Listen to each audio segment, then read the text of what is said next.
भक्त जनों, आज आप सुने माँ संतोषी की व्रत कथा।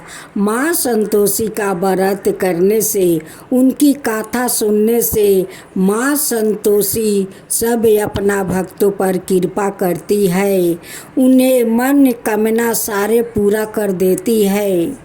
माँ संतोषी तो वो है कि निर्धन को धन देती है, बाजिन को पुत्र देती है, बालक को विद्या देती है, कुंवारी कन्याओं को वर देती है, सभी को सारे मन कामनाएं पूर्ण करती है। जो लोग उनकी श्रद्धा से व्रत करते हैं, श्रद्धा से कथा सुनते हैं, उन पर माँ संतोषी जरूर प्रसन्न होती है। जो मन में इच्छा है वो सारे इच्छा को पूर्ण कर देती है। तो इस कथा को जरूर आप लोग सुने। एक बुढ़िया थी जिसके 7 बेटे थे। उनमें से 6 कमाते थे और एक ना कमाने वाला था। वो बुढ़िया उन 6 को अच्छी रसोई बनाकर बड़े प्रेम से खिलाती है, पर 7वें को बाचा कूचा जूठन खिलाती है। परंतु वो भोला भाला था, मन में कुछ भी विचार नहीं करता है।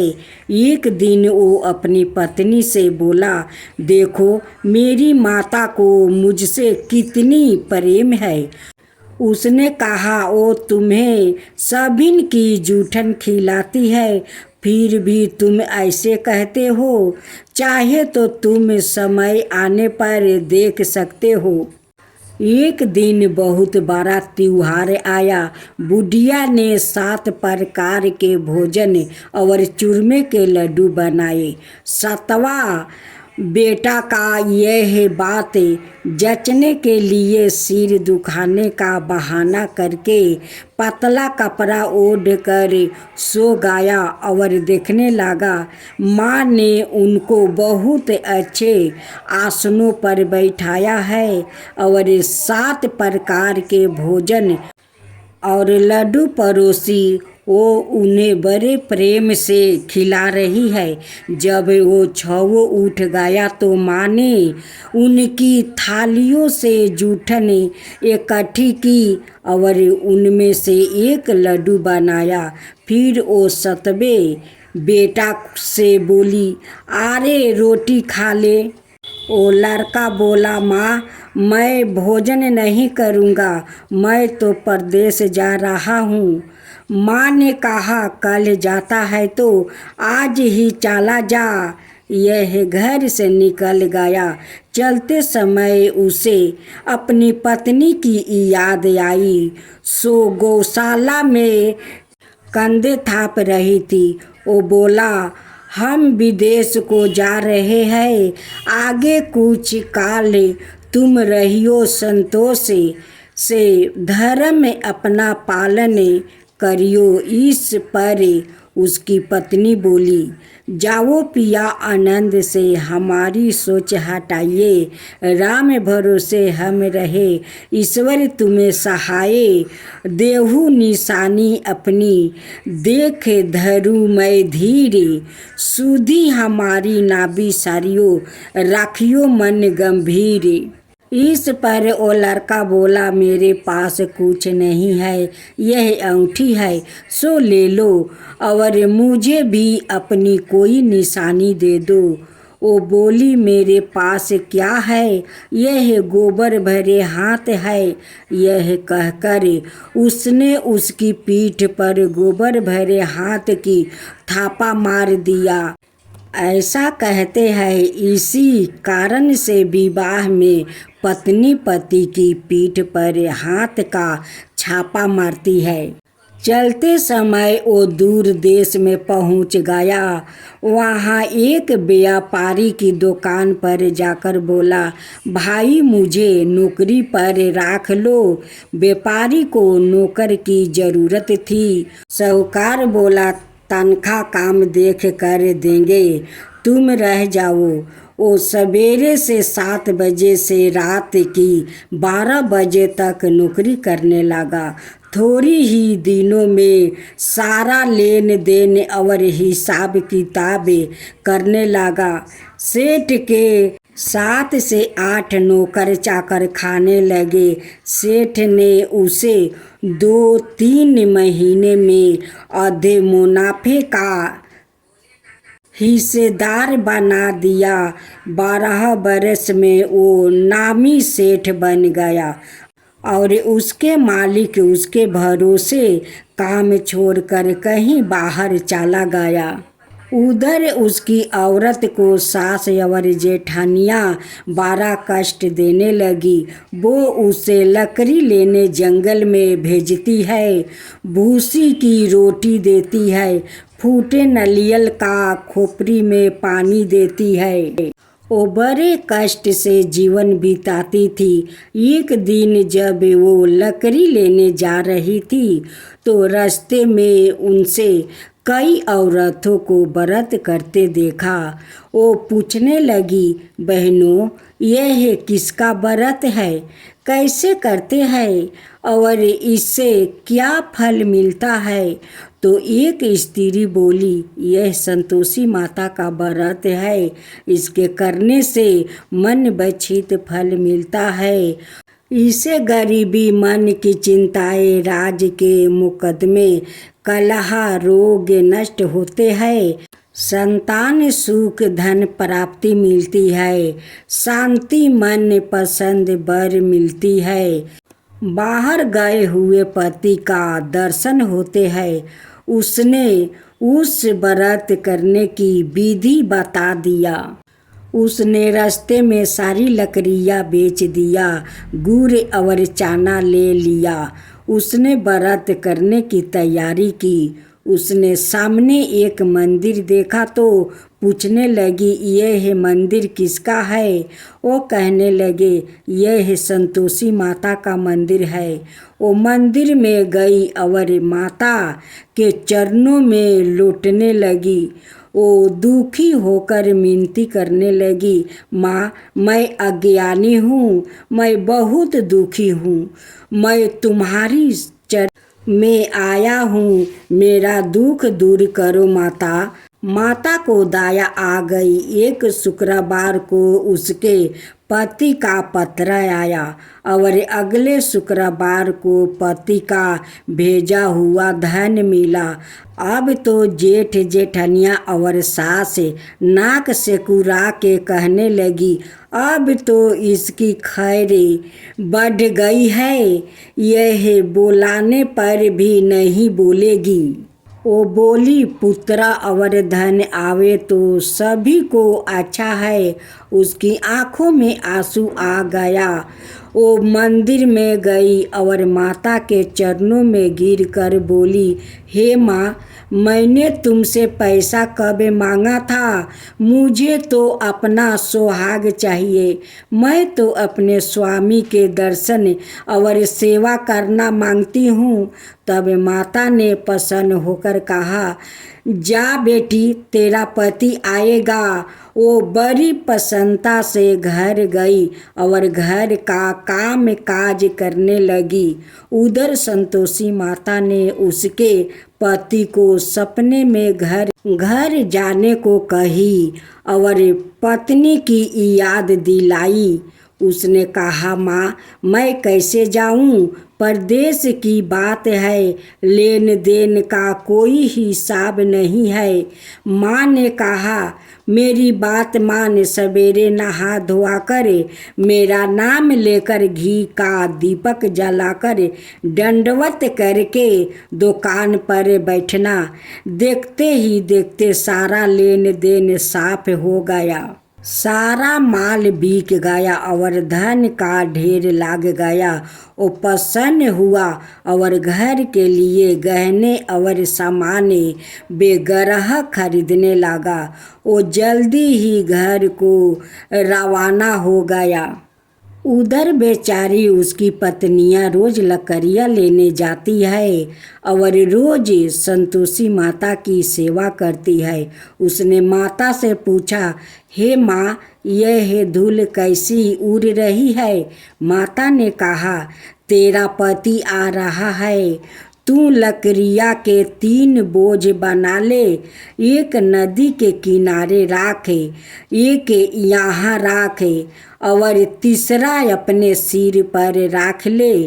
तेरे पति के दिल में उस लकड़ी के गूठा को देखकर मोह पैदा होगा। जब वो यहाँ रुक कर नाश्ता पानी करके घर जाएगा, तब तू लकड़ियाँ उठाकर घर जाना और चौखट का बीच में गूठर राख कर जोर जोर से 3 आवाज लगाना, सासू जी लकड़िया का गूठा लो, भूसी की रोटी दो, नारियल के खोपड़ी में पानी दो, आज मेहमान कौन आया है? इसने माँ का चरण छुआ और इसके कहे अनुसार सारा कार्य किया। वो तीसरा गूठर लेकर घर गई और चौखट पर डालकर कहने लगी, सासू जी लकड़िया का गूठर लो, भूसी की रोटी दो, नारियल के खोपड़ी में पानी दो, आज मेहमान कौन आया है? यह सुनकर सास बाहर आकर कपट भरे वचनों से उसके दिए हुए कष्टों को भुलाने के लिए कहने लगी, बेटी, तेरा पति आया है, आओ मीठा भात और भोजन कर और गहने कपड़े पहन। अपनी माँ के ऐसे वचन सुनकर उसका पति बाहर आया और अपनी पत्नी के हाथ में अंगूठी देख कर बेआकुल हो उठा। उसने पूछा, यह कौन है? माँ ने कहा, यह तेरी बहू है, आज 12 बरस हो गया, यह दिन भर घूमती फिरती है, काम काज करती नहीं, तुझे देख कर नखरे करती है। वो बोला, ठीक है, मैंने तुझे और उसे देख लिया है, अब मुझे दूसरे घर की चाबी दे दो, मैं उसमें रहूँगा। माँ ने कहा, ठीक है, जैसी तेरी मर्जी, और उसने चाबियों का गुच्छा पटक दिया। उसने अपना सामान तीसरी मंजिल के ऊपर के कमरे में रख दिया। एक ही दिन में वो राजा के समान ठाठ बाट वाले बन गया।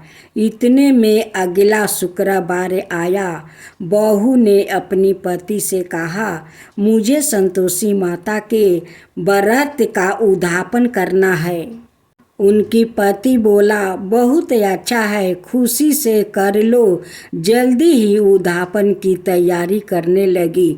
उसने सेठ के लड़कों को जिमाने के लिए कहा। उन्होंने मान लिया। पीछे से जेठानियों ने अपने बच्चों को सिखा दिया, तुम खटाई मांगना जिसे उसका उद्यापन पूरा ना हो। लड़कों ने जिमाकर खटाई मांगी। बहू कहने लगी, भाई, खटाई किसी को नहीं दी जाएगी, यह तो संतोषी माता का प्रसाद है। लड़के खड़े हो गए और बोले, पैसा लाओ। ओ भोली कुछ ना समझ सकी, उनका क्या भेद है। उसने पैसा दे दिया और वो इमली की खटाई मांग कर खाने लगे। इस पर संतोषी माता ने उस पर क्रोधित हो गई। राजा के दूत उसके पति को पकड़कर ले गया। वो बेचारी बड़ी दुखी हुई और रोती हुए माता जी के मंदिर में गई और उनके चरणों में गिरकर कहने लगी, हे माता, यह क्या किया? हंसा कर अब तू मुझे क्यों रुलाने लगी? माता बोली, पुत्री, मुझे दुख है कि तुमने अभिमान करके मेरा व्रत तोड़ा है और इतनी जल्दी सब बातें बुला दिया। वो कहने लगी, माता मेरा कोई अपराध नहीं है, मुझे तो लड़कों ने भूल में डाल दिया। मैंने भूल से ही उन्हें पैसा दे दिया। माँ मुझे क्षमा करो, मैं दोबारा तुम्हारा उद्धापन करूँगी। माता बोली, जा तेरा पति रास्ते में आता हुआ मिलेगा। उसे रास्ते में उसका पति मिला। उसके पूछने पर वो बोला, राजा ने मुझे बुलाया था, मैं उसके मिलने गया था। वो फिर घर चल गए। कुछ ही दिन बाद फिर शुक्रवार आया। वो दोबारा पति की आज्ञा से उद्धापन करने लगी। उसने फिर जेठ का लड़कों को बुला दिया। जेठानियों ने फिर वही बात सिखा देती है। लड़के भोजन की बात पर फिर खटाई मांगने लगा। उसने कहा, खटाई कुछ भी नहीं मिलेगी, आना हो तो आओ। यह कहकर वो ब्राह्मणों के लड़कों को बुलाकर भोजन करवाने लगी। यथाशक्ति उसने उन्हें दक्षिणा दी। संतोषी माता उस पर बड़ी प्रसन्न हुई। माता की कृपा से 9वां मास में उनके एक चंद्रमा के समान सुंदर पुत्र हुआ। अपने पुत्र को लेकर वो रोजाना मंदिर जाने लगी। एक दिन संतोषी माता ने सोची कि यह रोज यहाँ आती है, आज मैं इसके घर चलूं, इसका संसार देखूं। यह सोचकर उसने एक भयानक रूप बनाया। गुड़ और चने से सान कर मुख पर लगाया। सूर्य के समान ओठ, जिन पर मक्खियाँ भिनभिना रही थी। इसी सूरत में वो उसके घर गई। देहली में पाँव रखते ही उसकी सास बोली, देखो कोई डाइन आ रही है, इसे भगाओ नहीं तो किसी को खा जाएगी। लड़के भाग कर खिड़कियाँ बंद करने लगे। 7वें लड़के की बहू खिड़की से देख रही थी। वो ही से चिल्लाने लगी, आज मेरी माता मेरी ही घर आई है, आज मेरी माता मेरी ही घर आई है। यह कहकर उसने बच्चे को दूध पिलाने से हटा दिया। इतने में सास बोली, पगली किसे देख कर उतावली हो रही है, बच्चों को पटक दिया है। इतने में संतोषी माता के प्रताप से वहाँ लड़के ही लड़के नजर आने लगे। बहू बोली, सासू माँ जिसका व्रत करती हूँ, यह वो ही संतोषी माता है। यह कहकर उसने सारी खिड़कियाँ खोल दिया। सबने संतोषी माता के चरणों पकड़ लिया और विनती करने लगे, हे माता, हम मूर्ख है, अज्ञानी है, पापनी है, तुम्हारे व्रत की विधि हम नहीं जानती। तुम्हारा व्रत भंग कर हमने बहुत बड़ा अपराध किया है। हे जगत माता, आप हमारा अपराध क्षमा करो। इस बार माता उन पर प्रसन्न हुई। बहू को जैसा फल दिया वैसा माता सबको देना।